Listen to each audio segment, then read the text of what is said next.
Buenas tardes a todas y todos. Les damos la bienvenida a la segunda sesión del curso del Colegio de Antropólogos de Chile. Hoy día contamos con 13 expositores. Los voy a presentar y voy a explicarle cómo vamos a funcionar hoy día. Hoy día contamos con la presencia de Magdalena Toledo. Ella es doctora en Antropología Social por el Museo Nacional de la Universidad Federal de Río de Janeiro. Es docente colaboradora del MANTLA, que es el Magíster en Antropologías Latinoamericanas de la Universidad Alberto Hurtado, e investigadora del Centro de Investigación en Ciencias Sociales y Juventud de la Universidad Católica Silva Enrique. Gracias, Magdalena, por aceptar nuestra invitación. Muchas gracias a ustedes. Tatiana Araya Toro, antropóloga de la Universidad Austral de Chile, magíster en Desarrollo Rural, antropóloga feminista, dedicada a los temas de decolonización y feminismo. Bienvenida, gracias. Tatiana. Gracias. Gracias, Debbie. Koen de Munter, nuestro tercer invitado, antropólogo y filólogo por la Universidad de Gante, Bélgica. Es pintor además, académico de la Universidad Alberto Hurtado, del Departamento de Antropología. Lleva 25 años conduciendo investigación con familias aymara en Bolivia, primero desde un enfoque de la interculturalidad crítica, y en los últimos años ha estado indagando en temas relacionados a la ecología y la reciprocidad. Actualmente dirige un estudio sobre prácticas ecológico-culturales en la zona andina y sobre lo que podríamos aprender de ellas desde la perspectiva de una antropología de la vida. Olvidé mencionar que Tatiana Araya Toro es directora nacional del Colegio de Antropólogos de Chile. Disculpa, Tatiana. La semana pasada tuvimos una sesión introductoria con la profesora Claudia Briones de la Universidad de Río Negro y con el profesor Roberto Morales de la Universidad Austral de Chile. Y antes de iniciar la sesión de hoy día, yo quería hacer una síntesis de algunos de los principales aspectos que se tocaron en la conversación para dar paso y para orientar el trabajo de la sesión número 2. La profesora Briones y el profesor Morales dialogaron fundamentalmente sobre la diversidad y la diferencia. Esos fueron los conceptos que trabajamos. Ellos nos plantearon estos conceptos de diversidad y diferencia como formas de pensar lo social y por lo tanto como categorías que se construyen en el tiempo, que son históricas y que se construyen en distintos contextos sociales, políticos y económicos. Por ejemplo, se nos sugirió que la diversidad se puede entender en un momento particular de la historia de Chile como una herramienta de las políticas de integración, o como actualmente se procura, un derecho vinculado a las políticas de reconocimiento. En ese sentido, por ejemplo, lo primero nos lleva a la asimilación y lo segundo a la autonomía. Otro concepto que se refirieron fue la diferencia cultural, y ellos nos plantearon que la diferencia cultural se refiere a la diferencia entre prácticas de vida. Estas son diversas, tanto hacia afuera de los grupos como al interior de los grupos, por lo cual ella y él nos planteaban la dificultad de equiparar los conceptos de cultura e identidad. El hacerlo, nos sugerían, neutraliza la heterogeneidad de los grupos, separándolos de un nosotros y creando así marcas de desigualdad. Aquí surgió el concepto de alterización. La dimensión cultural nos sugirió especialmente el profesor Morales que la cultura es una dimensión y que consiste en atribuir significado, significación. Y la profesora Briones nos ejemplificó con los temas de paternidad y la experiencia de la paternidad en diferentes grupos. Por lo tanto, la dimensión de la cultura no es algo estático, fijo en el tiempo, sino que es dinámica y que está entrecruzada con otras dimensiones, como la clase, como la raza, el género. La identidad, en ese sentido, sería el resultado de de interacción con otros. Y dadas las distintas posiciones que ocupamos en las sociedades, en los grupos humanos, se da lo que Claudia Briones denomina un interjuego de clivaje, o que hoy día lo vamos a reflexionar como a partir de la interseccionalidad. Lo que permite esto, el pensar la identidad como una interacción con otros, nos permite el reconocimiento de la heterogeneidad, de la diferencia dentro de una identificación. El último concepto que me gustaría recoger de lo mucho que conversamos la semana pasada, que es importante mencionar, es el de interculturalidad. Y podríamos decir que la interculturalidad podría ser el entrecruce de distintas formas de vivir o existir y que dan lugar a un mosaico. Y ese mosaico ha sido la forma en que los pueblos indoamericanos y afrodescendientes han tenido de convivir con sus diferencias. Surgieron varios conceptos en esa clase y uno de los temas que no fue resuelto por problemas de tiempo fue la diferencia entre la etnia y la raza, ¿ya? Es algo que no resolvimos la sesión pasada y en esta ocasión yo les quería plantear como esa pregunta a nuestros panelistas y en primer lugar quisiera consultarle a Magdalena desde la perspectiva de los afrodescendientes. ¿Cómo podríamos resolver esta pregunta? Perfecto. Ya, bueno, buenas tardes a todas y todos. Muchas gracias al Colegio de Antropólogas y Antropólogos de Chile por la invitación. Bueno, el concepto de raza, ¿no? Justamente es un concepto problemático para pensar las diferencias culturales. Lo que pasa es que, bueno, en el siglo XVIII no hubo un rescate de este concepto de raza desde las ciencias naturales para explicar lo que sería una diferencia fenotípica entre europeos y no europeos, o podríamos decir entre los europeos y los considerados otros, entre comillas, ¿no? Otros pueblos, considerados otros pueblos por los europeos, ¿no? Entonces, este modo de clasificación de la diversidad humana justamente tuvo como problema central justamente la idea de una jerarquización de las diferencias y sobre todo la idea de que la llamada raza blanca estaría superior, sería una raza superior a las demás. Y bueno, finalmente, como con los avances, ¿no?, de la genética y de la antropología, finalmente esta idea se cayó, ¿no? El concepto de raza, él es un concepto que quedó completamente invalidado, no existen razas humanas. Sin embargo, este concepto siguió teniendo efectos sociales, efectos políticos que perduran hasta hoy día.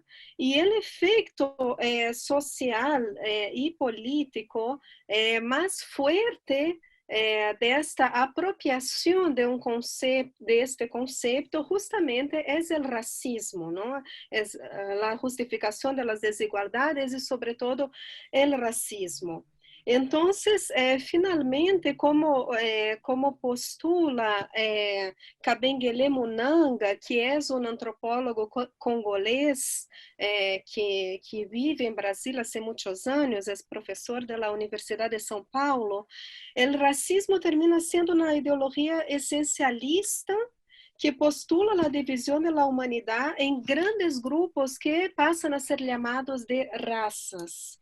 E a estas raças se les atribuem características hereditárias, fenotípicas, etc., comunes, pero además se les atribuem características morales, psicológicas, intelectuais, situadas em uma escala de valores desiguales. Entonces,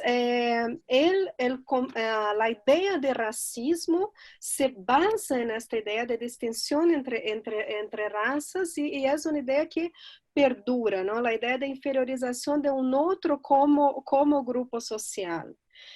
Y bueno, justamente, hay el concepto de etnia, ¿no? Que sería justamente que abandonaría entonces esta idea de biologicista de raza y trataría de explicar la diversidad humana como bueno, las distintas etnias serían entonces conjuntos de individuos que comparten una misma lengua, una misma cosmovisión, prácticas culturales comunes y que esto se transmitiría a través de transmisión cultural. Claro que podríamos avanzar después en algún cuestionamiento posterior a la idea de etnia, ¿no? Pero la idea de etnia acaba con esta idea de que existen trazos étnicos que sean innatos, ¿no? Subraya la idea de transmisión cultural.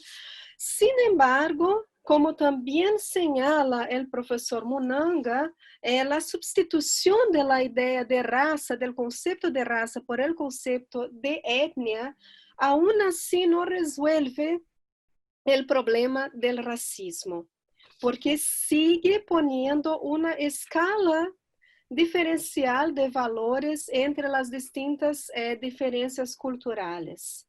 Y bueno, estas jerarquizaciones permanecen en el imaginario social y finalmente, desde el punto de vista del tema de los afrodescendientes, no solamente en Brasil, sino también a nivel mundial, tenemos el problema del racismo contemporáneo que sigue permaneciendo hasta los días de hoy con consecuencias bastante graves y consecuencias estructurales también en las distintas sociedades, como bien sabemos.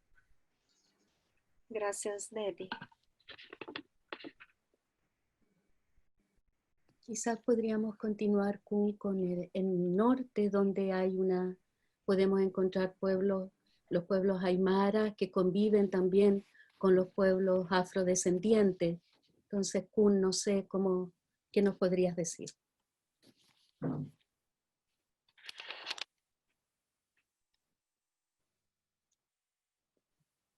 No te escuchamos. El famoso obstáculo Ahora del sí. microfonito. Buenas tardes, gracias Debbie. Buenas tardes a los que estaba diciendo, a los 170 y tantos que están ahí, y gracias por atender a esta conversación. ¿Sí? Mire, Debbie me invita a reflexionar un poco a partir de dónde se sitúa sobre todo mi experiencia antropológica, que es fundamentalmente la zona andina, desde Bolivia, pero si me permiten, ya que Magdalena instaló también el tema, ¿no?, que tú nos propusiste como tema de partida, raza, etnia, me permitiría más bien primero reflexionar un poco en términos generales, resumiendo lo que acaba de compartirnos Magdalena desde el Brasil, desde el profesor que ella mencionó, cuyo nombre no soy capaz de repetir, pero por ahí lo podría compartir por chat, me imagino. Y sería decir en primer lugar que esta cuestión, este asunto de los conceptos, porque de eso estamos hablando, ¿sí?, en estos encuentros siempre conceptos, lo que etimológicamente desde el latín quiere decir aquello que te permite captar, ¿no? De ahí viene la noción de concepto. Nos permite captar algo de la realidad ahí fuera. Y en este caso, raza y etnia, ¿sí? Nos remiten a lo que somos como seres humanos, que nos movemos entre naturaleza y cultura, fundamentalmente, ¿sí? Naturaleza, supuestamente las razas en plural, ¿sí? Y lo cultural o social, y ahí hay diferentes conceptos, etnia y también cultura, por supuesto.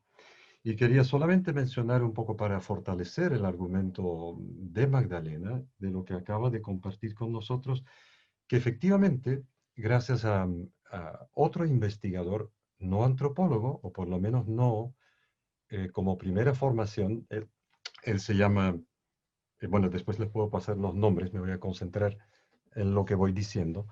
Era un genetista, Cavalli Sforza, es un apellido compuesto, Cavalli-Sforza, trabajó durante décadas, ¿sí? Como genetista a través de todo el mundo y llegó, simplificando mucho las cosas, él trabajaba siempre en colaboración con antropólogos, de hecho, antropólogos sociales y culturales, vale la pena subrayarlo, y llegó a la conclusión que no hay tal cosa. Ese es el primer paso de lo que quería compartir con ustedes. No hay tal cosa, genéticamente hablando, como una raza. ¿Mm? No hay una diferenciación significativa en términos genéticos dentro de la especie humana. Bueno, eso es, que me perdone el profesor Cavalli Sforza, pero eso fue básicamente su hallazgo principal, súper importante también como argumento ¿eh? Contra estas ideologías racistas, etc. Sin embargo, esto no impide, lamentablemente, que siga habiendo gente que habla en términos de raza, y si no en términos de raza, el concepto que ha llegado a reemplazarlo, según varios, como yo también, que es incluso cultura, ¿no? En mi otro país, en Bélgica, por ejemplo, se habla de los problemas, desde los atentados, por ejemplo, de los problemas con la cultura islámica o musulmana, ¿no? Como si pertenecer a una cultura fuese una cosa estática, cerrada, no apta a relacionarse con otras culturas, que esto sería la interculturalidad, etc. ¿No? Esto es como algo eh, general que quisiera yo compartir en primer lugar con ustedes. Y si Debbie me pregunta por mis experiencias en el norte, mire, yo siempre les pregunto a los estudiantes, porque estamos muy acostumbrados a escuchar hablar de etnias, ¿sí? También nos han contado sobre, y yo creo que probablemente los colegas Morales y Briones la semana pasada en algún momento deben haber mencionado el concepto de etnocentrismo, ¿eh? Que es un concepto importante aquí porque todos pertenecemos de alguna u otra forma a un etnos, a un grupo, ¿ya? Creo que etimológicamente incluso quería decir algo como los paganos, el otro grupo, ¿no? Porque generalmente todos los grupos humanos tienen un concepto para referirse a su propio grupo, en Aymara los jaque, ¿eh? O mapuche, ¿eh? Y después los bárbaros, ¿sí? O los etnoi. Lo curioso es obviamente que podríamos preguntarnos, ¿y nosotros acaso no seríamos una etnia? ¿Eh? Me gusta plantearlo como pregunta. Obviamente que sí, ¿no?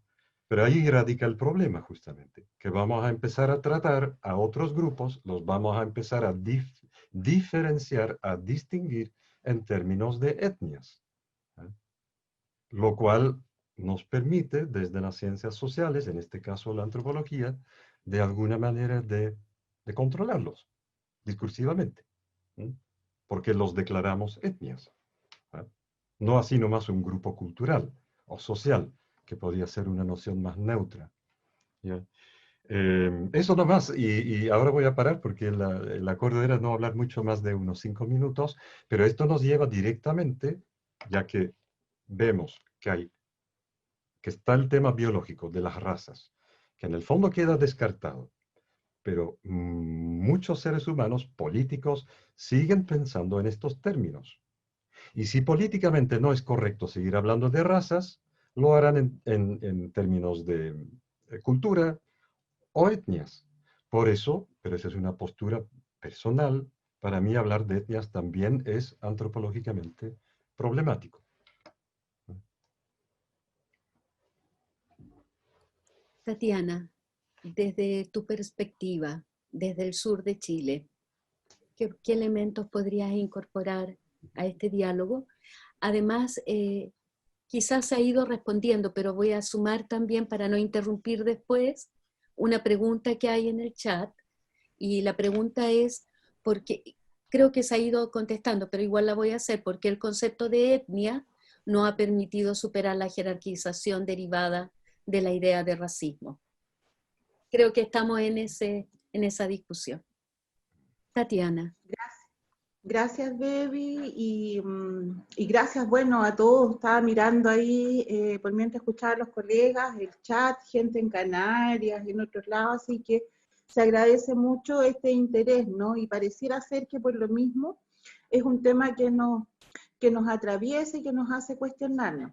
Efectivamente, yo adhiero a lo que propone tanto Magdalena como Kuhn en términos de que volvemos a, y de alguna manera yo creo que en la intervención que acaba de hacer Kuhn también, dar respuesta a la pregunta que surge en el chat, ¿no es cierto?, que son estas construcciones culturales, sociales y políticas que nos encuadran a los individuos y a las individuas de acuerdo a ciertas nociones de bueno o malo, de claro oscuro, de normal o anormal en relaciones sociales. Y que por supuesto estas denominaciones, ¿no?, se construyen y se instalan como discursos de los grupos dominantes que gozan de los beneficios o usufructan o extraen los recursos de una población determinada. Y ahí me voy a sumar a otro concepto que también lo conversamos previamente, cuando Debbie nos hace la invitación, y que tiene que ver con el mestizaje, ¿ya? Entonces, ¿cómo instalamos estos conceptos de raza en su momento, que curiosamente con estos cambios ideológicos, de liderazgos ideológicos que están hoy día presentes en términos de la política institucional, obviamente, en Latinoamérica, en la Via Yala, curiosamente se vuelven a reflotar, ¿no?, cuando se generan estas tensiones, en donde hay ciertas resquemores, ciertas quebranzas, ciertas desconfianzas de los grupos oprimidos. Entonces ahí, cuando nuevamente estos conceptos que se supone que a través de los estudios, de los aportes de las ciencias en general, considerando que las ciencias también corresponden a una forma de entender el mundo desde una mirada eurocéntrica, blanca, patriarcal, heteronormada, adultocéntrica y todas las otras críticas que han surgido a partir de estos otros y estas otras que no son parte de este grupo dominante y que al darse cuenta se empiezan a manifestar, se organizan, y es curioso cómo resurgen estos conceptos en un contexto del siglo XXI, donde se supone que este modelo occidental nos trajo tantos beneficios, ¿no? Entonces, por un lado, aparecen estos liderazgos que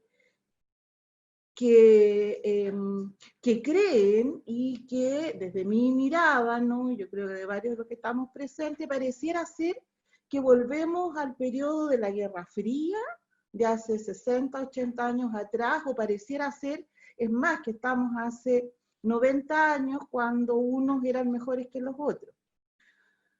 eso por ahora, y bueno, se me pasaron los minutos, pero dejar un poco instalado este otro concepto que es importante, que tiene que ver cómo se dan esas relaciones, cómo se dan estos cruces en nuestros territorios. Sí, hay varias preguntas que siento que tienen relación con lo que se está conversando y quizás podríamos tomarlas para continuar con la conversación. En general las preguntas tienen que ver con estas categorías, ¿no?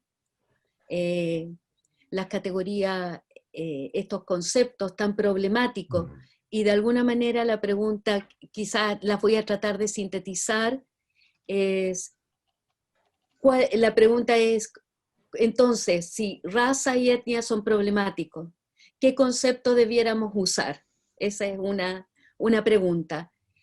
Y la otra pregunta tiene relación con lo que estaba planteando Kuhn, acerca si la diferencia entre los grupos culturales y grupos étnicos solo es para hacer una diferencia entre grupos de poder. Es decir, unos tienen cultura y otros tienen identidad. Esa es la pregunta. Y con respecto a lo que estaba planteando Tatiana, una pregunta del Futawijimapu en relación al tema del mestizaje. Y si el concepto de raza puede ser, se podría establecer como algo político, entendiéndolo desde la mirada de los pueblos indígenas. Esas son las preguntas que están en el chat y que yo creo que nos permiten continuar en el diálogo. Sí. Si me Magdalena, permite, Kuhn, Tatiana. David, Kuhn.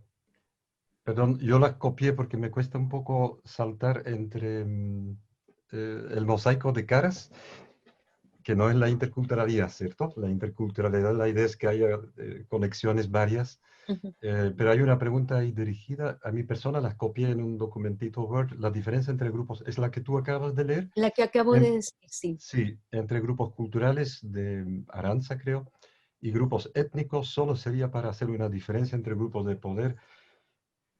Unos tienen cultura y otros tienen identidad. No, pues no.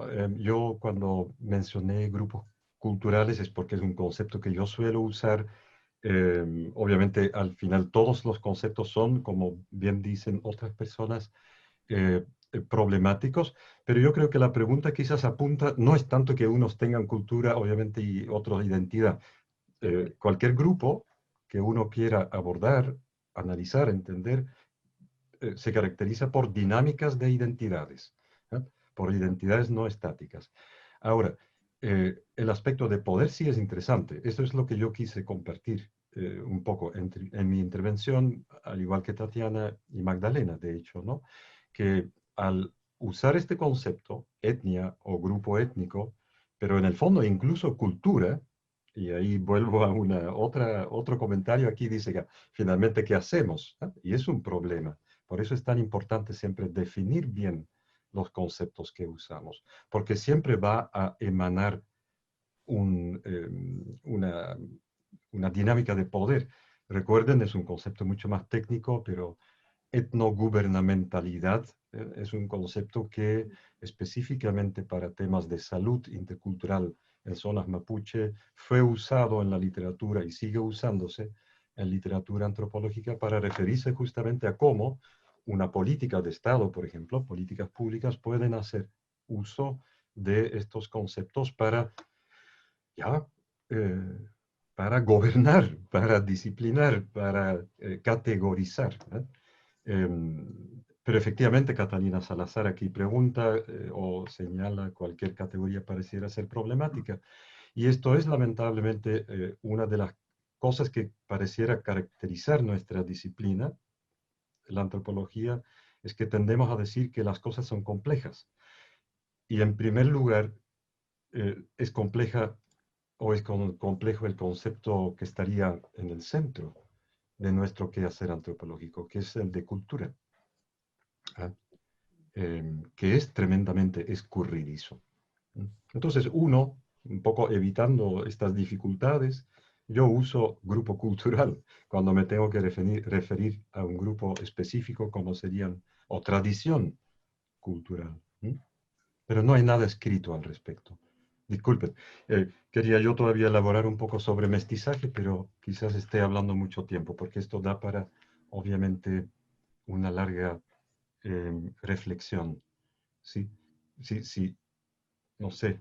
No sé, Magdalena, Tatiana. Sí, yo quería hablar un poquito también sobre la pregunta de Catalina, ¿no? Justamente, acá me perdí un poco. Sí, entonces, ¿en qué quedamos, no? ¿Qué concepto sería deseable usar, no? Porque al final cualquier categoría pareciera ser problemática. Bueno, sí, esto efectivamente es un dilema, yo creo, es un dilema para nosotras antropólogas y antropólogos, porque efectivamente hay un momento en que tenemos que sentarnos a escribir, etcétera, ¿no? Pero de partida yo pienso siempre que, bueno, hay dos cosas, ¿no? La primera cosa que yo siempre pienso es tener siempre este cuidado de intentar no dejarse capturar por las categorías. Primero, lo que siempre yo pienso es si determinada categoría o concepto hace sentido para el grupo con el cual yo estoy en contacto. Y la segunda cosa, cómo estas personas, si hace sentido para este grupo, cómo este grupo usa esta categoría o este concepto, ¿no? Por ejemplo, la misma, el mismo concepto, ahí no diría, bueno, el mismo concepto o la misma categoría raza, bueno, muchos grupos afrodescendentes se utilizan de la categoría raza como una forma de autodefinirse, como una forma de construir su identidad y como una forma positivada de construir su identidad. Entonces sería una apropiación de esta categoría, pero una apropiación en el sentido de una positivación y en el sentido de una reivindicación identitaria. Entonces, yo creo que mucho más allá también de pensar qué categorías deberíamos o no usar, y no estoy diciendo evidente que este debate también hay que tener, porque también buscar ¿no? la génesis de los conceptos y ver, bueno, dónde está su origen, por qué fue creado y todo esto, pero también estar atento a las distintas apropiaciones que los distintos grupos pueden hacer de distintos conceptos y categorías también para hablar de sí mismos. La idea, yo creo que sobre todo tratar de también no rotular a los distintos, a los grupos, a las personas con las cuales estamos trabajando y tratar de no hablar por ellos también. Entonces, si determinada categoría no hace sentido también para el grupo con el cual estamos haciendo nuestra investigación, abandonarla de partida. Esto sería, es una Solo reflexión. una paréntesis, porque Tatiana ahí va seguramente a poder aportar, pero es exactamente lo que plantea Victoria Rodríguez, yo creo, o intuyo en su reflexión en el chat, ¿cierto? El concepto de raza podría establecerse como algo político dentro del mestizaje, y es lo que, pero ahí Tatiana sabe de esta literatura de una Gayatri Spivak cuando se habla de esencialismo estratégico, ¿no? Cuando en el fondo los grupos, bueno, ahí yo no prefiero hablar más porque Tatiana, desde esta reflexión crítica feminista, sabe esto, pero es el reivindicar, ¿no?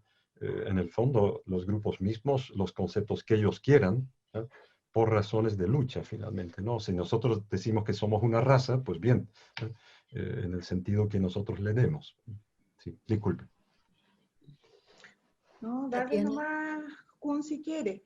Efectivamente, pensaba cuando estaba haciendo la reflexión Magdalena en la pregunta de Victoria Rodríguez, que yo creo que Magdalena la aborda en esta reflexión, ¿no? Y en términos de cómo politizamos estas relaciones que se dan, no solamente en tanto objetos de estudio, que quizás es una deformación profesional que tenemos las y los antropólogos y les antropólogos que habitamos esta disciplina. Tiene que ver también como son constructos, por lo tanto también responden a ciertos contextos históricos, sociales y políticos.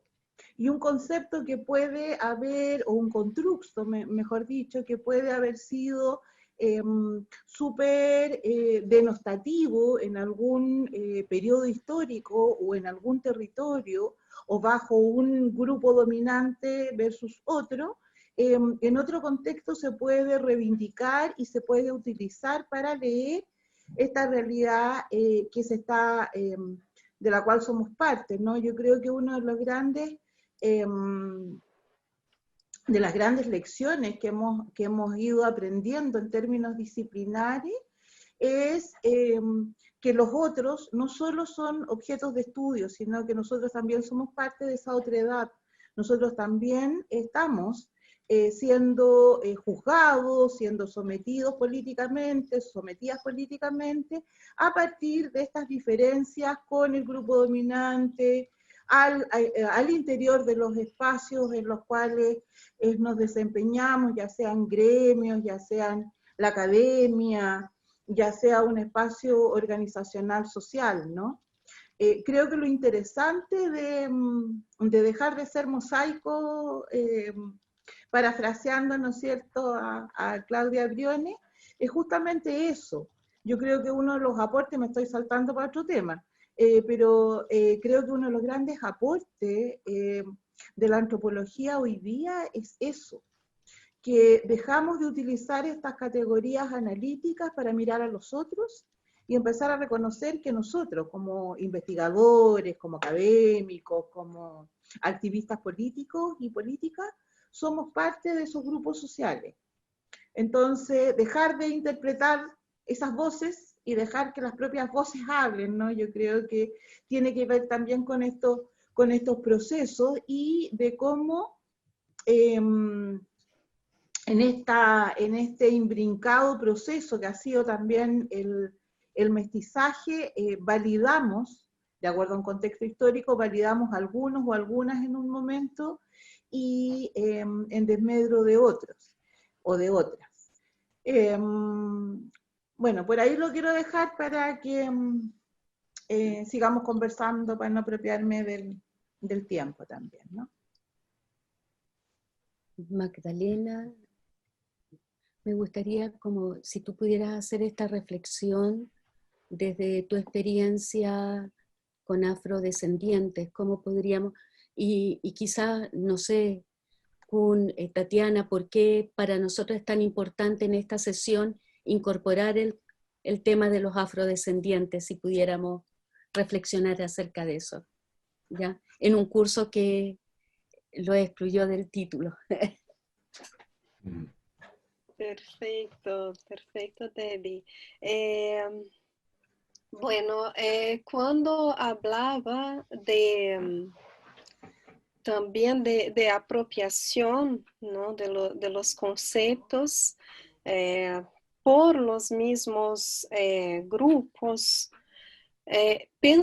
pensaba de cierto modo en el movimiento de la negritud, en el movimiento de la negritud del cual Aimé Césaire, un poeta martiniqueño anticolonialista, fue uno de los principales exponentes, ¿no? También trayendo un poco desde mi experiencia también como antropóloga, ¿no? Dado que yo realicé mi investigación de campo en la Martinica durante el doctorado, ¿no?, en esta isla caribeña, justamente con grupos sobre todo grupos de artistas que fueron influenciados por el movimiento de la negritud.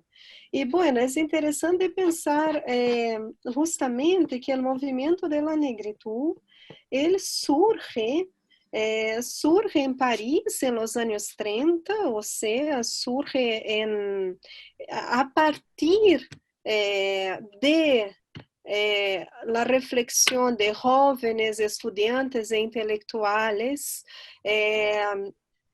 de las, en este momento, colonias francesas, ¿no? No nos olvidemos que el colonialismo, en el caso del colonialismo francés, el colonialismo inglés, bueno, se extendió,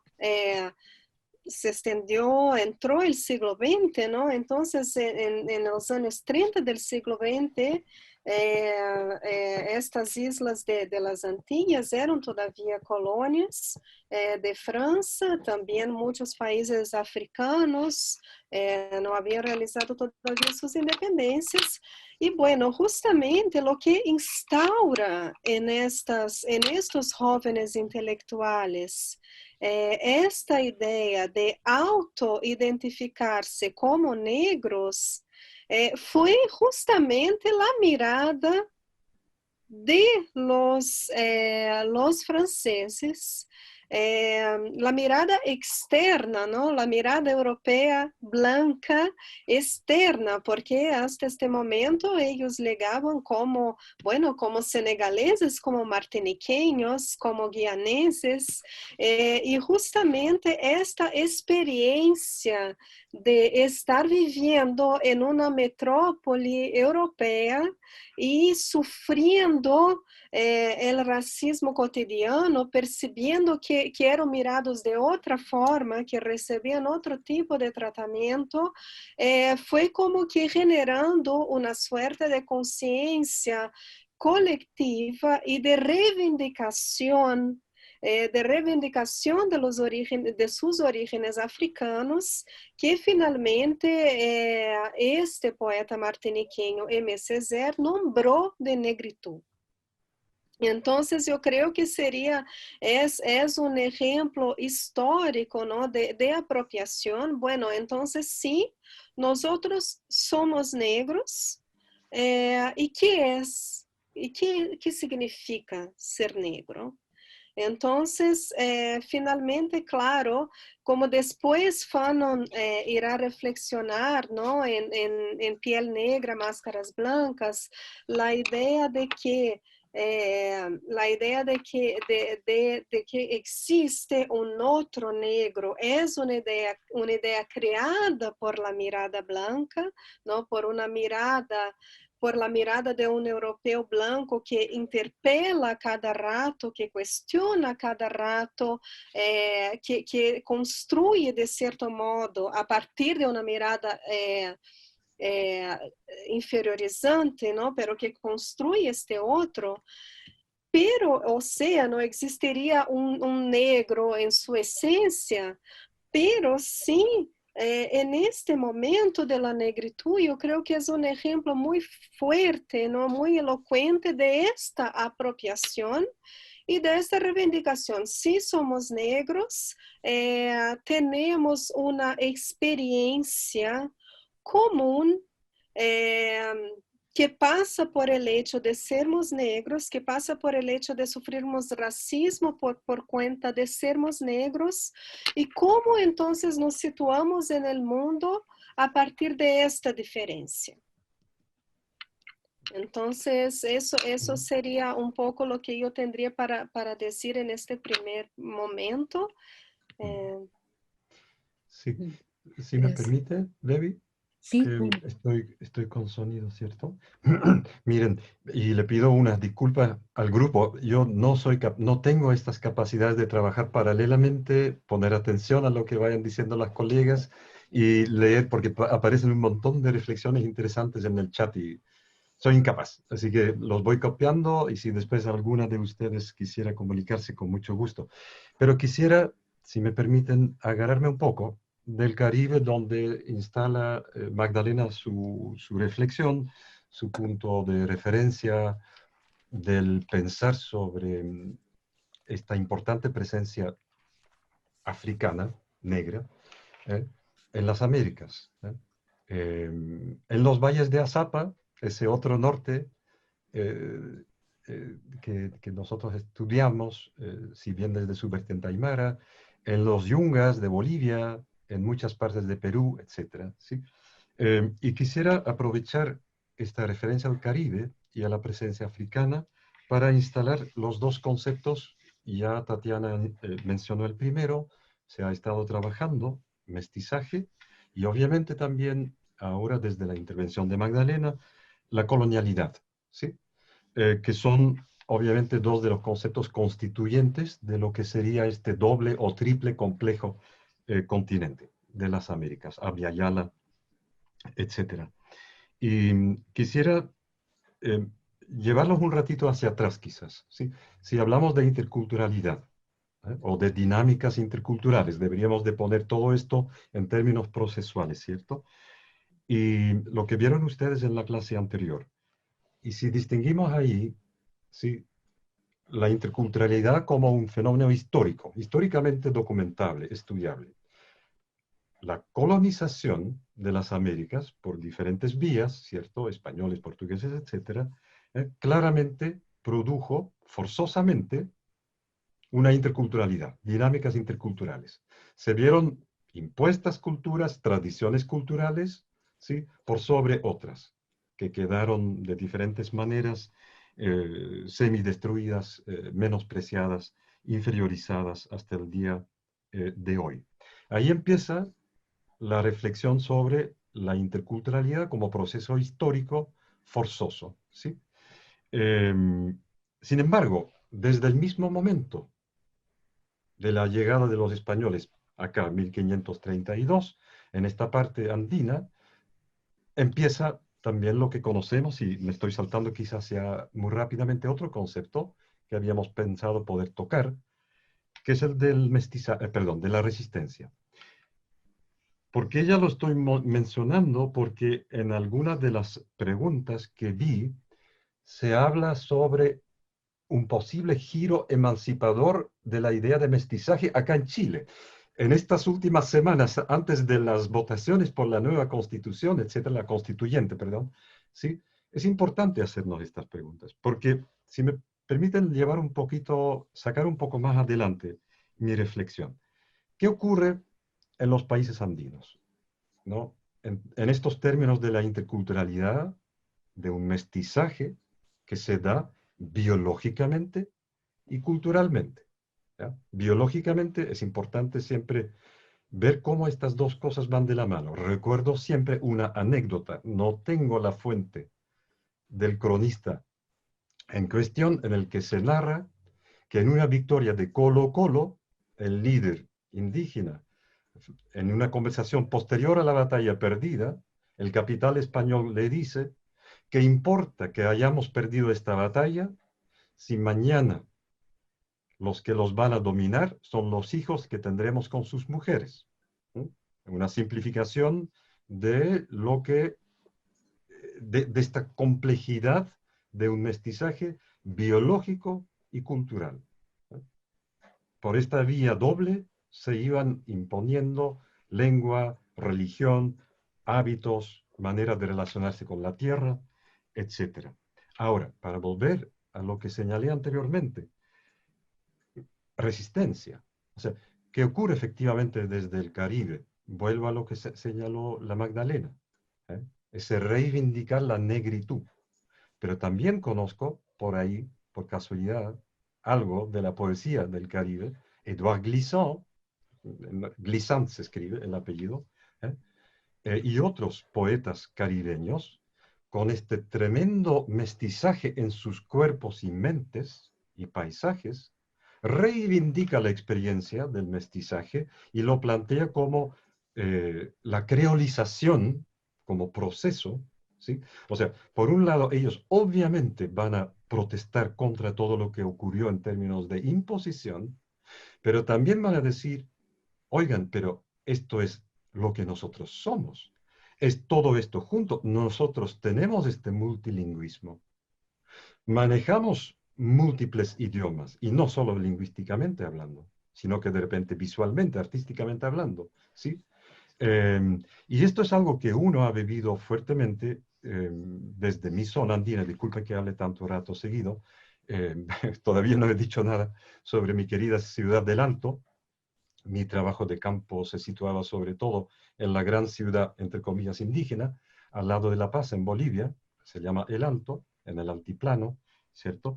Donde yo, francamente, en mis primeros meses de trabajo de campo me fui dando cuenta en persona de lo que llamamos, junto con otras personas, ¿no? Los llamados, muy mal llamados informantes, mis consejeros aymara de campo, una ventaja intercultural indudable, ¿sí?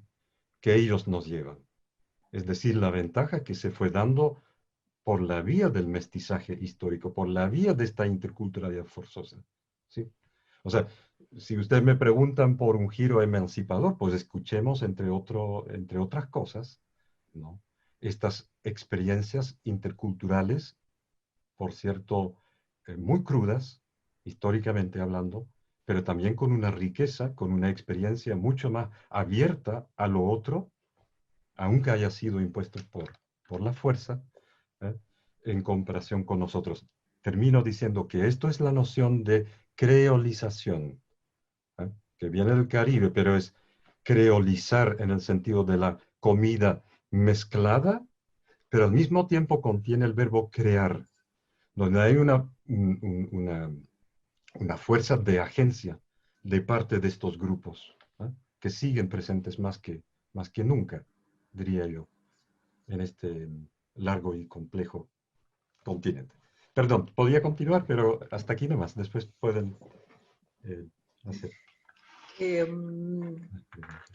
No sé si vas a formular otra pregunta o yo quiero tomar algunas ideas No, que aparecen en el... Solo avisarles que nos quedan como 20 minutos. Muchas gracias.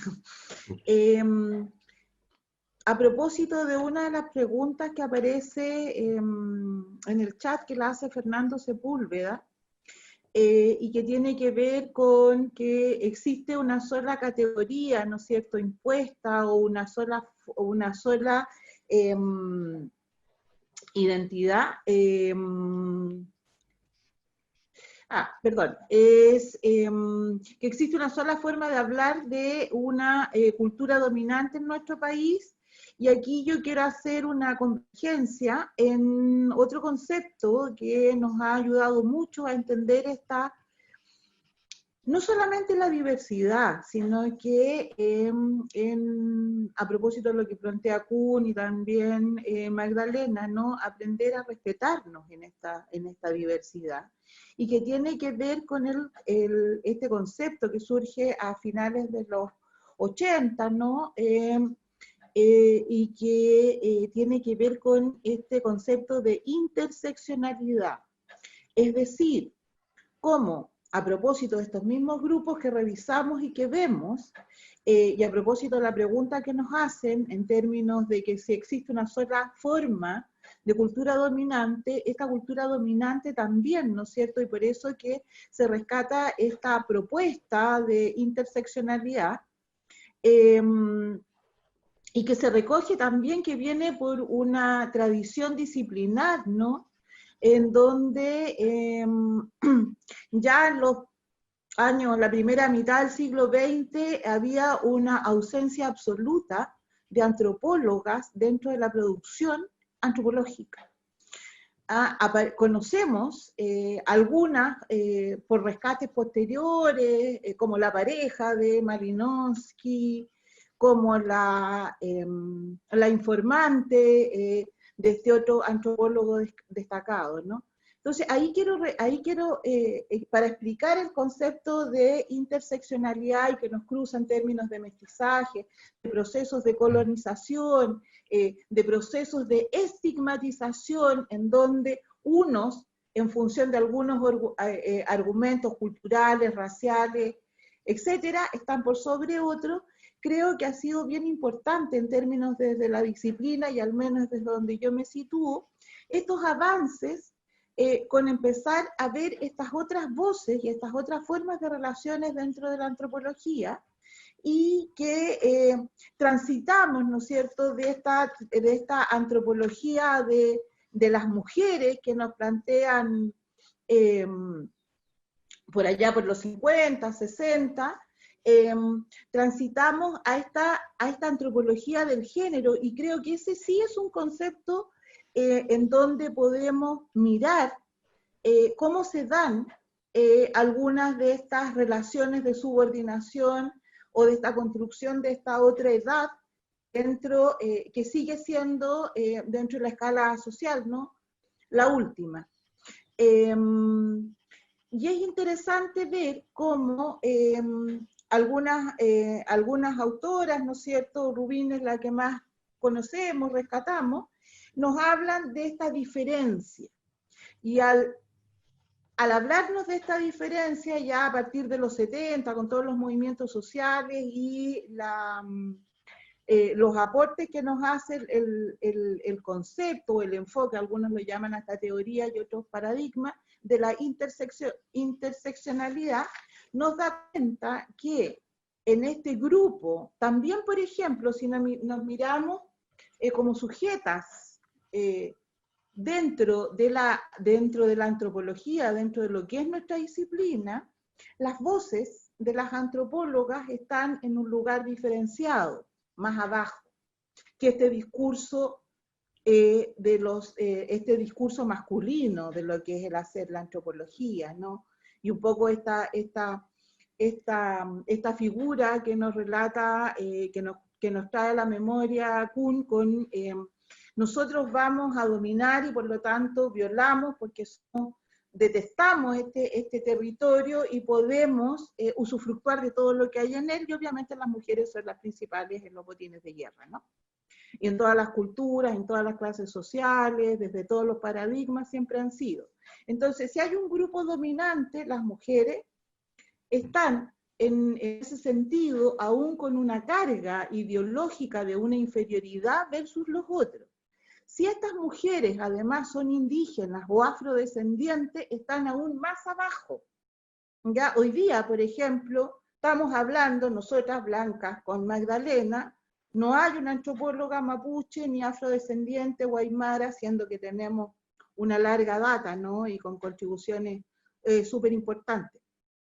Y además de eso, si estas mujeres son jóvenes, muy jóvenes, tampoco tienen lugar, ¿no?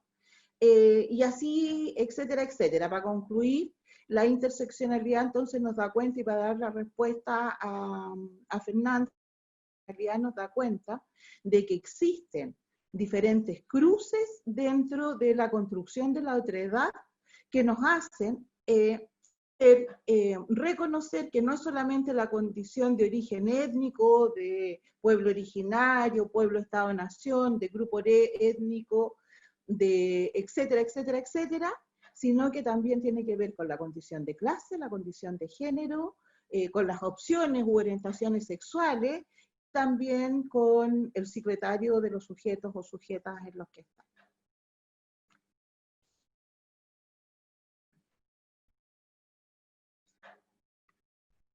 Hay varias preguntas, nos queda poco tiempo. El tema del mestizaje ha sido un tema que ha sido bastante escrito en el chat. Quizás, como nos quedan algunos pocos minutos, yo quisiera preguntarles, hay una pregunta que me parece de Isabel Levimán, que me parece que podría permitirnos como cerrar la sesión de hoy día, y es su pregunta tiene relación a qué se debería la desvinculación identitaria y la estigmatización de mestizos hacia los pueblos indígenas y afrodescendientes. Como creo que allí podríamos entrar en los temas más bien de colonialidad y eso. Los dejo con esa pregunta.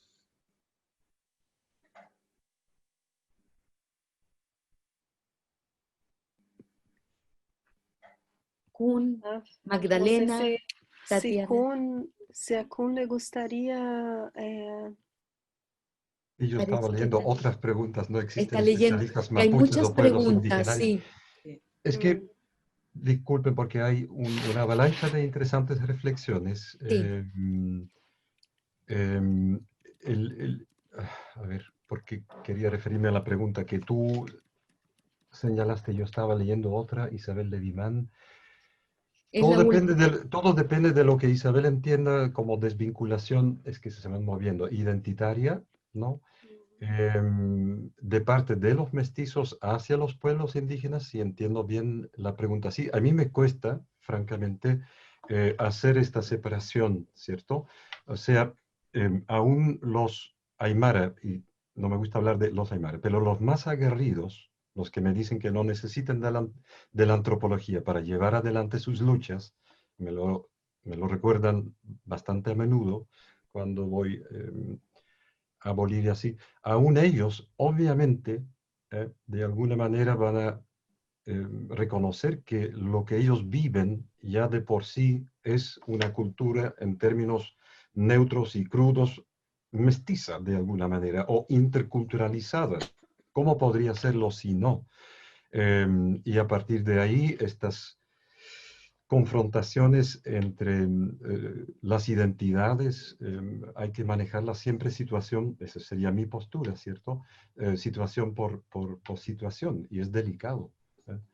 Y es, por supuesto, como señala Ivo Maldonado y otras personas en el chat, sumamente necesario, y yo entiendo que ustedes van a tener en este curso invitados que pertenecen a los mismos pueblos indígenas. Sin embargo, y termino con esto, no puedo dejar, bueno, tenía un montón de otras cosas anotadas aquí, pero no puedo dejar de evocar aquí la persona del antropólogo peruano, José María Arguedas, que es más conocido como novelista, pero que en el fondo se consideraba quechua y al mismo tiempo era mestizo. Y desde el Perú, creo que hay pocas personas que lograron trabajar tanto antropológica como literariamente esta herida, esta desgarradura identitaria, ¿sí? Que es en proceso, que no es algo que se queda, como él lo hizo en sus estudios antropológicos, etnomusicológicos y en sus obras literarias. Una vez más, creo que hay que aproximarse, como lo hacen muchos de nuestros estudiantes en la antropología, de cada situación, en cada entorno específico, antes de dar respuestas en términos más generales a estas preguntas valiosas. Magdalena, Tatiana. Yo quería hablar para como cierre, ¿no? Algo más sobre mestizaje, porque también pensando en la experiencia de Brasil, ¿no? Es algo que no puedo dejar escapar. Bueno, y creo que vuelve un poco al tema que yo había mencionado antes de intentar no ser capturados por las categorías y de pensar las categorías en sus contextos, ¿no? Efectivamente, cuando Kuhn habló justamente, ¿no? de los escritores caribeños como Glissant y la idea absolutamente potente de la idea de relación en la obra de Eduardo Glissant, una reivindicación de la experiencia de la relación justamente como una forma, ¿no? de salir de esta suerte de prisión de la idea de raza y salir de la idea de prisión de la idea de identidades fijas, ¿no? de un origen africano como algo que traría una idea de identidad fija y lanzar, ¿no? la mirada hacia las experiencias de intercambios y mestizajes que formaron el mismo Caribe. O sea, una idea si queremos llamar en términos de mestizaje, Glissano no lo llama así, pero si queremos pensar en términos de mestizaje, sería una idea, una suerte de reivindicación política de la idea positivada, ¿no? De la idea de mestizaje, o más bien de la idea de relación, como trae el autor. Hay casos, por ejemplo, como en el caso de Brasil, en que la idea de la reivindicación de la idea de mestizaje muchas veces es utilizada para encubrir, para no problematizar el tema de poblaciones afrodescendientes. Entonces, ahí, por ejemplo, tenemos el discurso, ¿no? Que es la trampa, ¿no? De la idea de las tres razas, ¿no?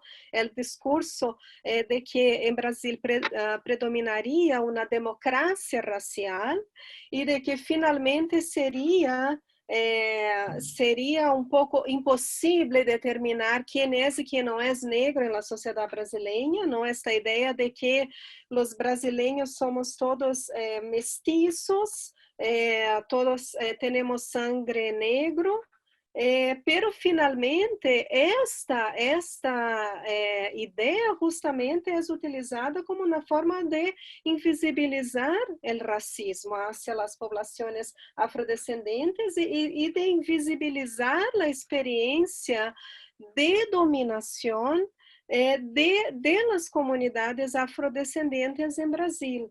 Entonces, por ejemplo, ¿no? la cosa de decir argumentos, por ejemplo, contra cotas raciales, ¿no? ¿Cómo definir quién es negro y quién no es en Brasil? Si todos tenemos sangre negro, ¿por qué hacer cotas raciales? ¿No? Estoy hablando de una idea a la cual yo no comparto, ¿no? Pero justamente decir que en algunos contextos políticos la reivindicación de la idea de mestizaje serviría justamente como una forma de invisibilizar y de negar desigualdades estructurales, desigualdades históricas estructurales, como es el caso del racismo en Brasil.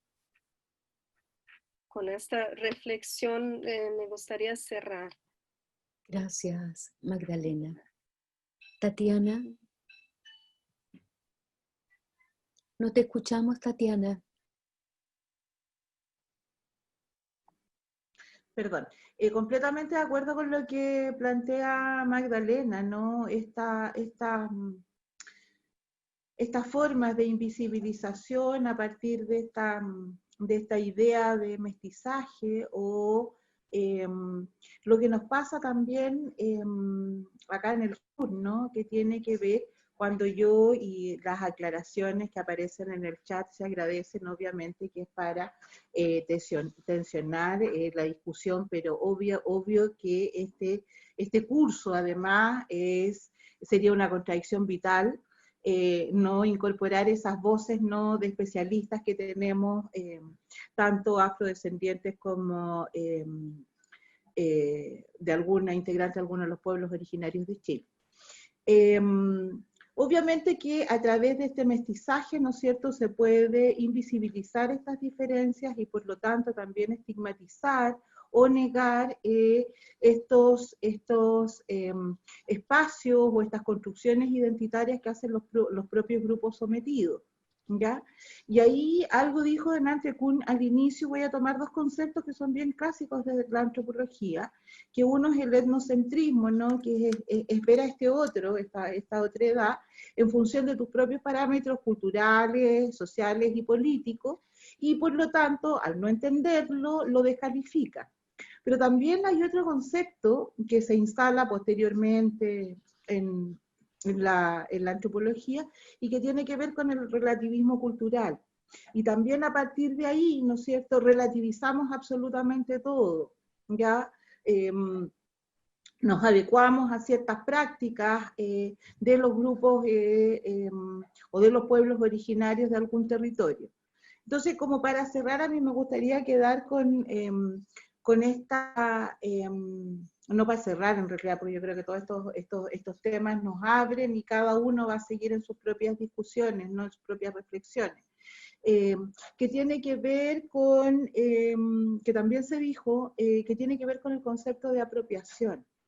Y de repente también, a propósito del relativismo cultural y de la apropiación cultural, que algunos llaman mucho más fuertemente extravismo cultural, ya que nos apropiamos de pautas o procesos culturales de otros que están en una situación de dominación, le damos un valor y se lo negamos y los dejamos fuera también del reparto. A propósito de eso, quería cerrar con esta romantización también que hay del proceso de mestizaje y también de los procesos de conformación, de identidad, de dictámenes culturales, como los queramos llamar, y que tienen que ver con no ser capaces de poder ver aquellas prácticas culturales que son nocivas para el grupo, a propósito de este otro concepto que yo que lo ponía al tapete, que tiene que ver con la interseccionalidad, ¿no? Es decir, cómo romantizamos para no meternos, para darle la autoridad política que tienen estos pueblos que han sido devastados en un proceso de colonización, no solamente material, sino que también cultural. De pronto caemos en el otro extremo, que es la romantización, ¿no es cierto?, de estos procesos, y no logramos ver aquellos también procesos de desigualdad que se viven al interior de estos mismos grupos étnicos, sociales, etc.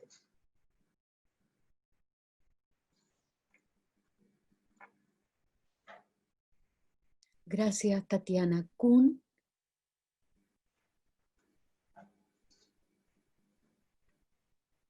No te escuchamos. Disculpe, ya. No sé si alcanza el tiempo, pero un par de ideas solamente para compartir, para lanzar, porque con Tatiana y con Magdalena habíamos, y con Debbie, hablado de otros conceptos más, ¿no?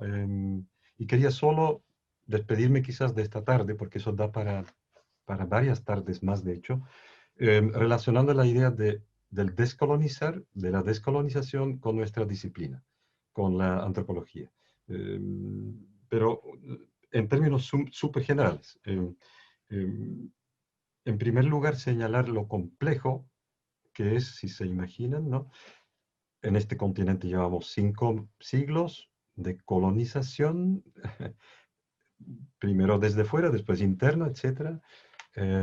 Una colonialidad que quedó instalada en las maneras de llevar, de gobernar los países, pero en las mentes de las personas también, cómo se fue interiorizando eso de pertenecer a grupos inferiores, etc. Entonces, hablar de descolonizar siempre es complejo por la misma realidad que comentaron Magdalena y Tatiana de lo que es el mestizaje, que no es ni romantizable, es tremendamente complejo dependiendo de la situación que miremos, etc. Ahora, y con eso cierro, desde cuando llegué a Bolivia en los años 90, como antropólogo, había ido antes, pero como no antropólogo, se me reprochaba ser antropólogo, sí. O sea, yo espero que a ustedes les quede claro, o sea, la antropología es, o era, la disciplina por excelencia, considerada como un producto ¿no? de esos poderes colonizadores. Entonces, ¿por qué? Etcétera. Sí,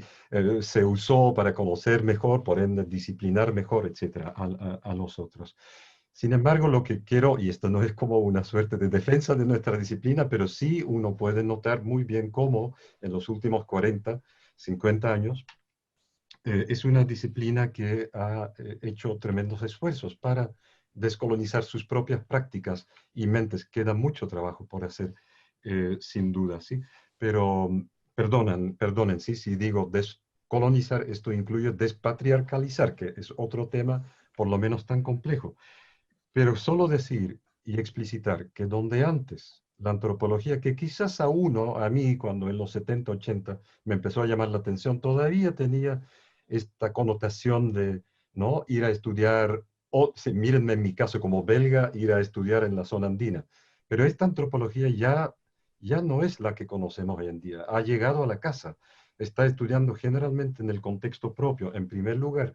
Ya no es tanto un estudiar sobre, sino, por lo menos mucho intentamos que sea cada vez más un estudiar con los otros grupos, ¿sí?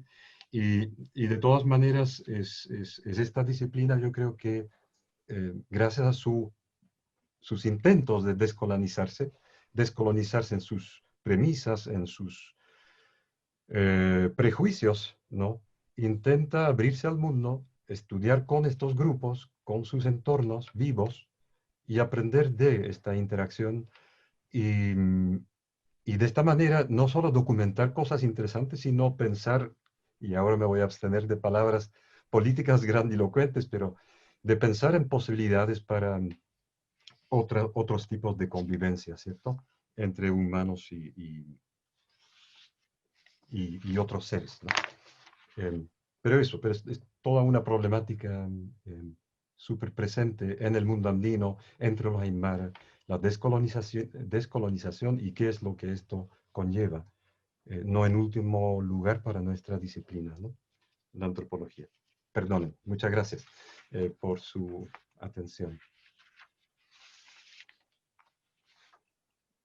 Quiero, creo no equivocarme en esto, en nombre de todas y todos los que hemos escuchado hoy día sus reflexiones, agradecerles profundamente por haberlas compartido con nosotras y nosotras en este espacio. Creo que lo que se ha planteado hoy día es muy relevante para generar lo que plantea Kuhn al final, nuevas formas de convivencia, y creo que son para nosotras y nosotros que pensamos en este curso y organizamos este curso, creemos que son vitales, especialmente en este momento, en este proceso que estamos aprestando, ¿no?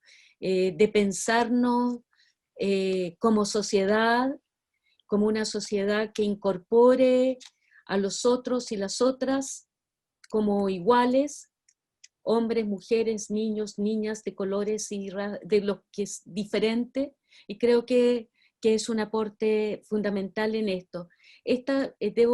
Quisiera señalar que esta sesión da como un cierre al tema más bien conceptual. Desde la próxima semana entraríamos ya en materia sobre los temas más aterrizados, más de terreno, en relación a los pueblos originarios en Chile y afrodescendientes. Y quisiera contarles que para la próxima sesión, los expositores Héctor Mora y André Menard han sugerido algunos textos de su propia autoría que nosotros vamos a subir a un drive. Si ustedes tuvieran la posibilidad, no es obligatorio, pero sí es interesante si ustedes tienen el tiempo y la disposición, que los leyeran para hacer más sentido de la presentación de la próxima semana. La próxima semana la sesión se denomina La construcción de los pueblos originarios, y queremos comprender a partir cuál es el desarrollo de la teoría antropológica y su impacto en la construcción de los pueblos originarios en Chile. Y los textos que ellos sugieren son Pudor y Representación. Solamente les voy a leer los títulos, se los vamos a subir. Pudor y Representación, la raza mapuche, la desnudez y el disfraz, de André Menard, y de Héctor Mora, El espacio de producción en ciencias antropológicas en Chile, una aproximación a las publicaciones contenidas en revistas científicas, más un resumen de una investigación de Héctor Mora. Esos van a estar disponibles si ustedes tienen la disponibilidad para leerlo, el tiempo, se los recomendamos. Queremos agradecerles a ustedes también haberse mantenido hasta esta hora, y nos vemos la próxima sesión. Hasta luego.